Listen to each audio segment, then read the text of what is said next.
Papai, eu estou vivo. A voz veio de trás, fina, trêmula, impossível. Guilherme Albuquerque Meireles estava de joelhos diante do túmulo da filha quando ouviu as 3 palavras que não deveriam existir. Virou-se devagar, ainda ajoelhado na grama úmida do cemitério da Consolação, e viu o menino parado a 5 metros de distância. Cabelos castanhos despenteados, tênis sujos de terra, um carrinho de brinquedo vermelho gasto apertado contra o peito magro, e os olhos, verdes profundos, idênticos aos de Gabriela, exatamente como os de Sofia. O mundo de Guilherme desabou pela segunda vez em 1 ano. 52 domingos. Esse era o número exato de vezes que ele repetira aquele ritual. Ala oeste, 9 da manhã, girassóis murchos na mão esquerda, culpa esmagadora no peito. A lápide de mármore branco guardava 2 nomes que deveriam estar vivos: Gabriela Meireles, Sofia Meireles, esposa morta no parto, filha de 5 anos devorada pelas chamas. Guilherme conhecia cada palavra que diria antes mesmo de abrir a boca. Oi, princesa, papai está com saudades. Sempre as mesmas frases, sempre o mesmo vazio respondendo de volta. Naquela manhã de outubro, o céu de São Paulo tinha a cor de concreto molhado. Ele vestia o terno azul marinho que usava todos os domingos. Não por escolha, mas porque escolher roupa exigia energia que ele não tinha mais. Nos bolsos, migalhas de biscoito que Sofia guardava. Ele nunca os limpava. Tinha ajoelhado na grama, trocado as flores mortas pelas que morreriam em dias. Tocou o mármore gelado com a ponta dos dedos, sentindo a textura polida sob a pele calejada de assinar contratos que não importavam. Fechou os olhos. Tentou, como sempre tentava, ouvir a risada dela. Aguda, cristalina, perdida para sempre. Papai, promete que nunca vai me deixar. Prometo, minha princesa. Mas ele tinha deixado. 3 horas longe de casa para resolver um problema de trabalho que podia esperar. 3 horas que custaram uma vida. O incêndio começou por um curto-circuito. Sofia estava tirando uma soneca. Dona Zulmira, a governanta, tentou entrar, mas as chamas haviam tomado o 2º andar. Quando os bombeiros trouxeram o corpo envolto em lençóis, Guilherme simplesmente desabou no meio da rua. Isso foi há 1 ano. Desde então, ele vivia no automático. Acordava porque o despertador tocava. Comia porque Dona Zulmira colocava comida na frente dele. Assinava contratos porque Eduardo, seu sócio, empurrava documentos sob seus olhos vazios. Dirigia a Meireles Incorporações, um império de construção civil que valia centenas de milhões, como um fantasma operando uma máquina. A mansão no Jardim Europa, com seus 800 metros quadrados, era um mausoléu. O quarto de Sofia permanecia intacto. Bichos de pelúcia organizados por tamanho, desenhos pregados com fita adesiva, o cheiro de talco infantil que ele borrifava toda semana para não esquecer. Ele raramente entrava lá. Quando entrava, não conseguia sair por horas. Gabriela tinha morrido antes. Complicações no parto das gêmeas. Uma das bebês não resistiu. Sofia sobreviveu. Guilherme passou os 5 anos seguintes construindo tudo em torno dela. Dispensou babás. Cozinhava com ela aos sábados. Levava para a escola todas as manhãs. Virou pai em tempo integral. E quando o fogo levou Sofia, levou junto o único motivo que Guilherme tinha para continuar vivo. Eduardo insistia que ele precisava de ajuda, terapia, remédios mais fortes. Guilherme recusava tudo. Dor era tudo que lhe restava. E agora, um menino com os olhos de Sofia estava ali, dizendo que estava vivo. Guilherme não conseguia se mexer, não conseguia respirar. O menino continuava ali, sólido, real, com os olhos verdes fixos nele, esperando uma resposta que ele não sabia dar. "Você é meu pai?" perguntou o menino, a voz quebrando no ar parado do cemitério. Guilherme abriu a boca, mas nenhum som saiu. Tentou se levantar, mas as pernas falharam. Apoiou-se na lápide, o mármore gelado queimando sua palma. As palavras atravessaram seu peito como estilhaços de vidro. Quem é você?" conseguiu dizer, a voz rouca saindo como estilhaços. O menino deu um passo hesitante na direção dele, apertando o carrinho vermelho contra o peito magro. "Meu nome é Luigi. Eu sou seu filho. O que todo mundo acha que morreu. Guilherme sentiu o chão sumir. Impossível. Não podia ser. Ele estava tendo um colapso, finalmente enlouquecendo. 1 ano de culpa e remédios para dormir, finalmente cobrando o preço. Mas o menino continuava ali, respirando, com lágrimas começando a se formar nos cantos dos olhos verdes. Você não pode ser. Guilherme balançou a cabeça, recuando um passo. Meu filho morreu no hospital no dia do parto. Eu assinei os papéis. Vi o corpo. Não era eu.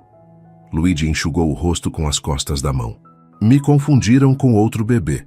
Me deram para outra família. As palavras flutuavam no ar como fumaça, sem forma, sem sentido. Guilherme piscou várias vezes, esperando que a alucinação se desfizesse, mas o menino continuava ali, com uma intensidade que cortava. Quem te disse isso? Quem te trouxe aqui? Antes que Luigi pudesse responder, uma voz masculina cortou o silêncio. Eu trouxe. Guilherme virou-se bruscamente. Um homem de meia idade, terno cinza simples, cabelos castanhos começando a grisalhar, caminhava entre os túmulos com as mãos nos bolsos.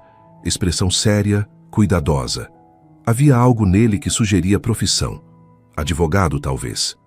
Quem é você? A voz de Guilherme saiu mais agressiva do que pretendia. Renato Campos, advogado. Ele parou a alguns metros de distância, respeitando o espaço. Sei que isso parece loucura, Sr. Meireles. Acredite, passei meses verificando cada detalhe antes de decidir procurá-lo. Verificando o quê? Do que diabos você está falando?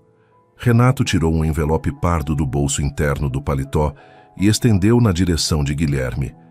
Teste de DNA feito por 3 laboratórios independentes. Luigi é seu filho biológico, gêmeo idêntico de Sofia. A última frase explodiu como granada no peito de Guilherme. Gêmeo idêntico. Ele arrancou o envelope das mãos de Renato, rasgando a borda no processo. Dentro, páginas e páginas de gráficos, termos científicos, tabelas. Seus olhos correram pelo texto, até encontrar a frase que saltava da página como fogo. Probabilidade de paternidade, 99,9%. As mãos de Guilherme tremiam tanto que o papel balançava. Ele leu de novo, e de novo, como se a repetição pudesse transformar aquilo em mentira. Isso não pode estar certo. Sua voz saiu fraca, quebradiça. Meu filho morreu. O médico me disse. Havia complicações. Ele não resistiu. Houve um erro. A voz de Renato era firme, mas compassiva. Na noite do parto, 2 bebês nasceram em condições críticas, quase ao mesmo tempo. Prontuários foram trocados. Seu filho foi transferido às pressas para outro hospital e acabou registrado como abandonado. Foi adotado legalmente por um casal que não podia ter filhos. Guilherme soltou o envelope. As folhas se espalharam na grama como confete macabro. Não. Ele balançou a cabeça. Não, isso não pode ser verdade. Eu teria sido informado. O hospital teria... O hospital cometeu uma falha catastrófica. Renato falou devagar, como se estivesse explicando algo delicado a uma criança. Estamos reunindo todas as provas, mas antes de prosseguir com qualquer ação legal, achei que você tinha o direito de conhecê-lo. Guilherme olhou para Luigi. O menino não tinha se movido. Continuava ali, vulnerável, esperando. Os olhos verdes brilhavam úmidos. E naquele momento, Guilherme Albuquerque Meireles percebeu que sua vida acabara de desabar pela 3ª vez. Mas dessa vez, o impossível estava vivo, de pé, segurando um carrinho de brinquedo vermelho e pedindo para ser reconhecido. Se essa história já te pegou até aqui, se inscreva no canal. O que acontece quando o impossível bate na sua porta? A gente continua essa jornada juntos. Ainda tem muito por vir. Guilherme não voltou para casa. Ficou parado no estacionamento do cemitério por tempo indeterminado. Meia hora, talvez mais. Mãos no volante do Porsche, olhando para o nada. O envelope com os laudos de DNA estava no banco do passageiro, aberto, acusatório, 99,9%. Como se números pudessem explicar o impossível. Seu filho estava vivo. Ou melhor, um de seus filhos estava vivo. O que ele acreditara morto por 6 anos. O que jamais conhecera. O que carregava os olhos de Gabriela e o rosto de Sofia. Mas era um estranho completo. Ele ligou o carro. Não sabia para onde ir. A mansão no Jardim Europa parecia absurdamente errada agora. Um mausoléu construído sobre uma mentira. O quarto de Sofia intacto, as fotos emolduradas, os rituais de luto. Tudo baseado na certeza de que restava apenas uma filha e que essa também havia partido. Mas e se estivesse errado? E se Sofia tivesse sido a que morreu no parto e Luigi o que sobreviveu? E se ele tivesse passado 5 anos amando o filho errado? O pensamento o atingiu com tanta força que ele precisou encostar o carro. Estacionou em uma rua qualquer não muito longe do cemitério e apoiou a testa no volante. Não, isso não fazia sentido. Sofia era Sofia. Ele a conhecia. Cada sorriso, cada gesto, cada palavra era dela. Mas Luigi também era dele, biologicamente, geneticamente, 99,9%. O celular vibrou no bolso. Mensagem de Eduardo. Reunião às 14 horas com a construtora. Preciso de você aqui. Urgente. Guilherme olhou para a tela, depois para o envelope no banco, depois para o relógio no painel. 11h37. Ele digitou o número que estava no cartão deixado sobre a lápide. 3 toques. Renato Campos. Sou eu, Guilherme Meirelles. Pausa breve do outro lado. Senhor Meirelles. Não esperava que ligasse tão rápido. Nem eu. Guilherme tomou fôlego. Preciso de respostas. Agora. Onde você está? 20 minutos depois, Guilherme estava sentado em um café discreto na Vila Madalena. Renato entrou sozinho. Guilherme sentiu algo parecido com decepção. Parte dele esperava que Luigi estivesse junto, que ele pudesse olhar para o menino de novo, confirmar que aquilo não era delírio. Onde ele está? Perguntou assim que Renato sentou-se. Em casa. Achei melhor não trazê-lo até termos uma conversa mais estruturada. Estruturada. Guilherme quase riu da palavra. Nada disso é estruturado. Eu sei. Renato abriu uma pasta que trazia consigo. Imaginei que teria perguntas. Trouxe tudo que consegui reunir. Guilherme puxou a pasta. Dentro, cópias de prontuários médicos, certidões de nascimento, documentos de adoção, fotos. Muitas fotos. Luigi bebê no colo de um casal que Guilherme não conhecia. Luigi criança soprando velas de aniversário. Luigi sorrindo em uma pracinha segurando o carrinho vermelho. Ele tocou uma das fotos. A semelhança com Sofia era brutal. Não apenas nos olhos, mas no formato do rosto, na curva do sorriso, na maneira como os cabelos caíam sobre a testa. Quem eram eles? Perguntou, indicando o casal nas fotos. Carlos e Márcia Oliveira, professores da rede pública, pessoas honestas, de bem. Não tinham ideia do erro. Acreditavam que Luigi havia sido legalmente abandonado no hospital. E você? Como descobriu? Renato suspirou, mexendo no café que acabara de chegar. Carlos era meu primo. Quando eles morreram, assumi a guarda de Luigi e precisei revisar toda a documentação para regularizar a situação. Foi então que notei inconsistências no processo de adoção. Datas que não batiam. Registros hospitalares contraditórios. Comecei a investigar e... Bem, o resto o senhor já sabe. Guilherme folheou os documentos, parou em um prontuário médico da noite do parto. Havia anotações apressadas, caligrafias diferentes, carimbos sobrepostos. E então viu. Transferência emergencial. UTI neonatal, Hospital Infantil Sabará. Ele foi transferido para outro hospital, murmurou. Sim, na confusão da emergência, os registros foram trocados. O bebê que realmente faleceu naquela noite foi identificado como Luigi. E Luigi foi registrado como paciente sem identificação, posteriormente classificado como abandono. E o hospital? A voz de Guilherme saiu perigosamente baixa. Alguém lá sabia. Estamos investigando. Mas, pelo que descobrimos até agora, parece ter sido uma sequência de erros administrativos durante uma noite caótica. Não houve malícia, apenas incompetência. Guilherme fechou os olhos. Incompetência. 6 anos de vida roubados por incompetência. Ele me observou por semanas, disse finalmente. Você disse isso. Sim, quando descobriu a verdade sobre sua origem, Luigi ficou obcecado em conhecê-lo, mas tinha medo. Medo de quê? De que você não acreditasse, de que o rejeitasse. Renato fez uma pausa. De que você o comparasse com Sofia e concluísse que pegou o filho errado de volta. As palavras pairaram no ar como vidro quebrado, e Guilherme percebeu, com terror súbito, que era exatamente isso que ele estava fazendo. O que você faria no lugar dele? Aceitaria essa realidade ou duvidaria de tudo? Deixa nos comentários. Quero muito saber o que você está sentindo até aqui. Guilherme não conseguiu esperar. Pediu o endereço e foi direto para o apartamento de Renato em Moema. O lugar era modesto, organizado. Paredes brancas, móveis funcionais, estantes repletas de livros jurídicos. Nada que preparasse Guilherme para o que estava prestes a acontecer. Luigi estava sentado no sofá da sala, as pernas balançando sem tocar o chão, o carrinho vermelho no colo.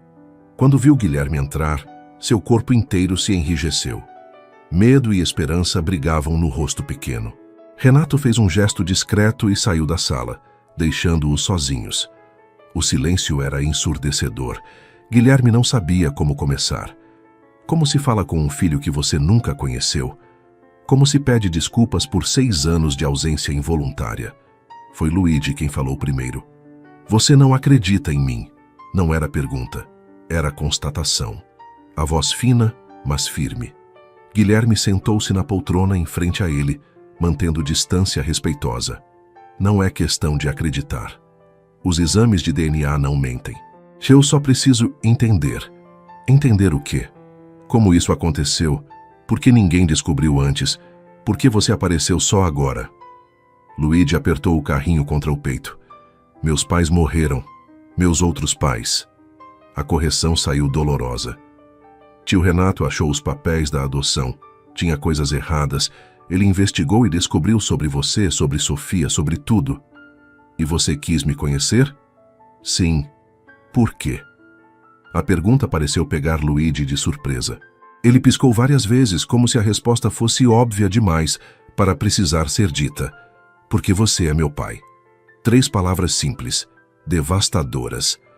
Guilherme passou a mão pelo rosto, tentando conter a onda de emoções contraditórias. Culpa, raiva, confusão. E algo mais profundo que ele não sabia nomear. Você se parece com ela, disse finalmente. Com Sofia, os mesmos olhos, o mesmo formato do rosto. Éramos gêmeos. Eu sei. Guilherme hesitou. Mas Sofia morreu há 1 ano. E você estava vivo esse tempo todo, sendo criado por outras pessoas, vivendo outra vida. Luigi baixou os olhos. Não é minha culpa. Eu sei que não é.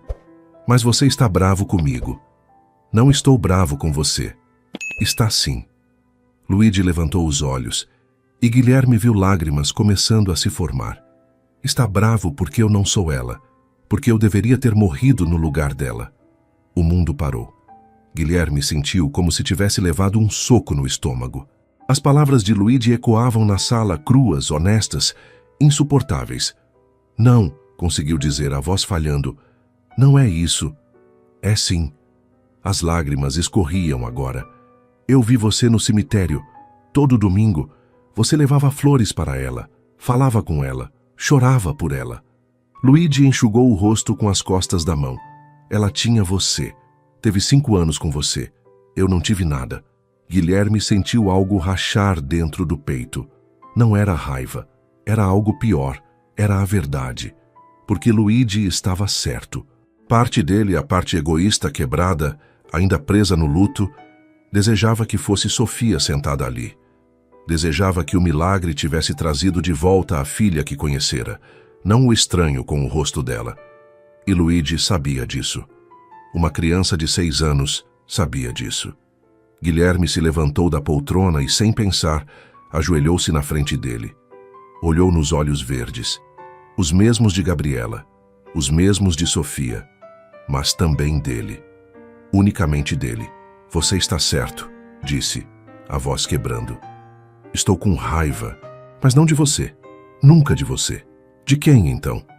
De mim, do hospital, do universo.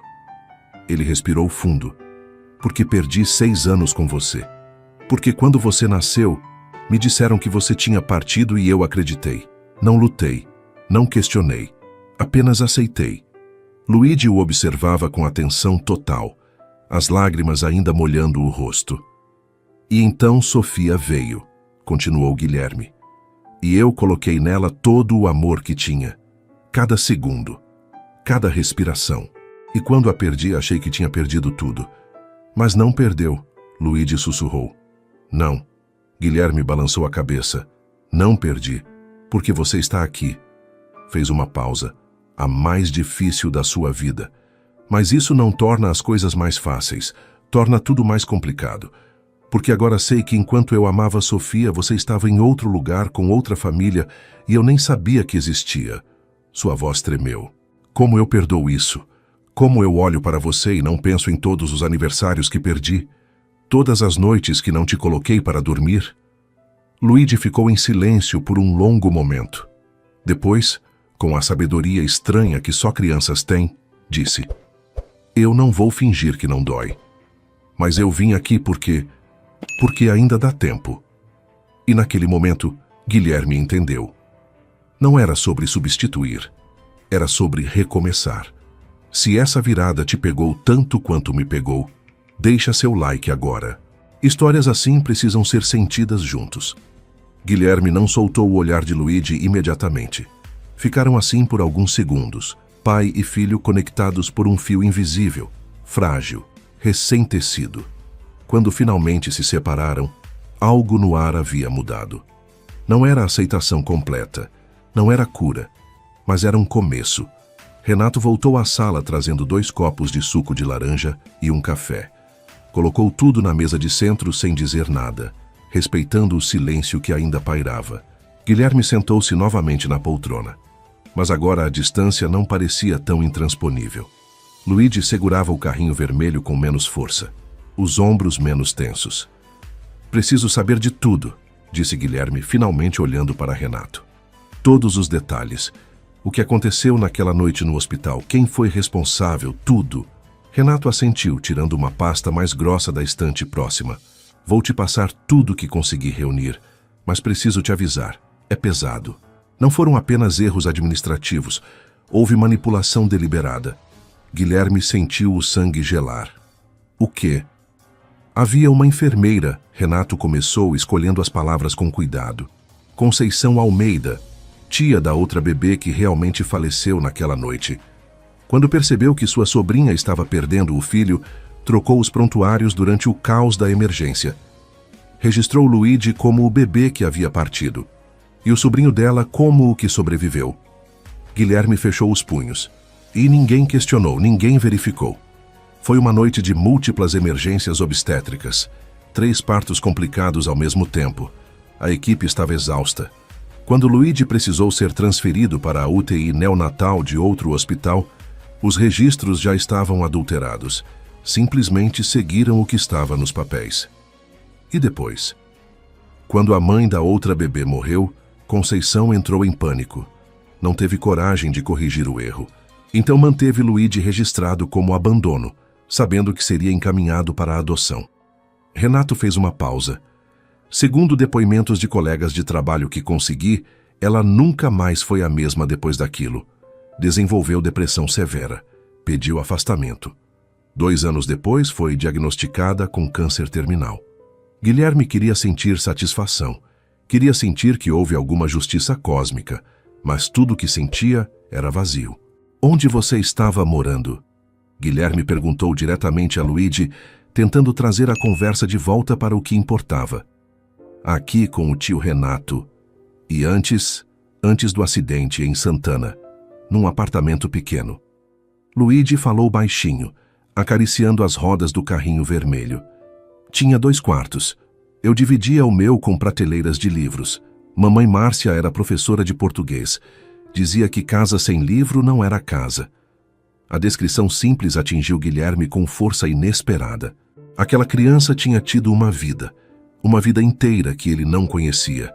Pais que o amaram, rotinas, memórias, uma infância que não incluía ele. Você era feliz lá? A pergunta saiu antes que pudesse pensar se era apropriada. Luigi assentiu, os olhos ficando vidrados. Era. Papai Carlos tocava violão, me ensinava músicas, mamãe fazia panquecas todo sábado de manhã. Sua voz tremeu. Eles eram muito legais comigo. Guilherme sentiu o peito apertar. Não era inveja. Era algo mais complexo. Gratidão misturada com perda. Alívio de que Luigi não sofrera, mas dor por não ter sido ele quem o fez feliz. Sinto muito, disse, e percebeu que era a primeira vez que conseguia dizer isso de verdade. Sinto muito que você os perdeu. Luigi olhou para ele surpreso. Você não está bravo com eles? Bravo por quê?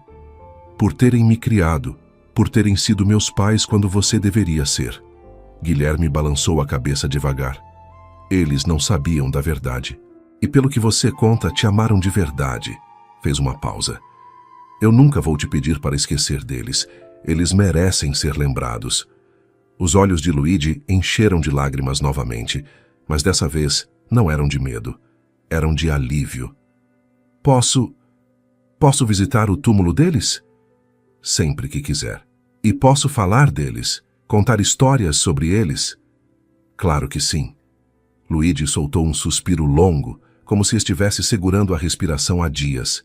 Renato, que observava tudo em silêncio, também pareceu relaxar. E agora? Guilherme perguntou, olhando entre os dois. O que acontece agora? Renato cruzou os braços, pensativo.